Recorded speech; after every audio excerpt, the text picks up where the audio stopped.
ഒന്നാമതെ നമ്മൾ ഇവിടുന്ന് പ്രൊഫഷണലി നമ്മൾ സ്പെഷ്യൽ ആയിട്ടുള്ള ട്രേകളൊക്കെ ഫാബ്രിക്കേറ്റ് ചെയ്ത് ഈ ബ്ലീച്ചിങ് ഏജന്റ് നമ്മൾ പേഷ്യൻസിന് വീട്ടിലും കൊടുത്തു വിടാറുണ്ട്. അത് കാരണം ചിലപ്പോൾ ഇത്ര സമയം ക്ലിനിക്കിൽ സ്പെൻഡ് ചെയ്യാൻ പറ്റാതായിരിക്കും.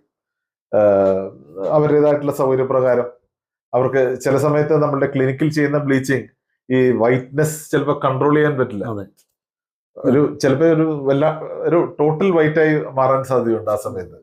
അപ്പൊ ഈ ഹോം ബ്ലീച്ചുകൾ പതുക്കെ ചെയ്യുന്ന ബ്ലീച്ചുകളാണെങ്കിൽ ഈ വൈറ്റ്നസ് സ്റ്റോപ്പ് ചെയ്യാം. ആ ഒരു ഇഷ്ടപ്പെട്ട ഒരു വൈറ്റ്നസ് എത്തുന്ന സമയത്ത് പ്രോബ്ലി നമുക്കവിടെ അത് പ്രോബ്ലി നിർത്താൻ പറ്റും. പക്ഷെ എന്ത് തരത്തിലുള്ള ബ്ലീച്ചിങ്ങോ വൈറ്റനിങ് മെത്തേഡ് ഉപയോഗിക്കുകയാണെങ്കിലും നമ്മൾ ഈ യൂട്യൂബിലും അഥവാ ആമസോണിലോ അങ്ങനെയുള്ള സ്ഥലങ്ങളിൽ കാണുന്ന ഓഫ് ദ ഷോപ്പ് ബ്ലീച്ചിങ് പ്രൊഡക്റ്റുകൾ വാങ്ങാതിരിക്കുകയാണ് ഉത്തമം. അതൊരു വലിയ അപകടം സംഭവിക്കാം. കാരണം വെച്ചാൽ പല ആൾക്കാരും മോണ പൊള്ളിയിട്ടും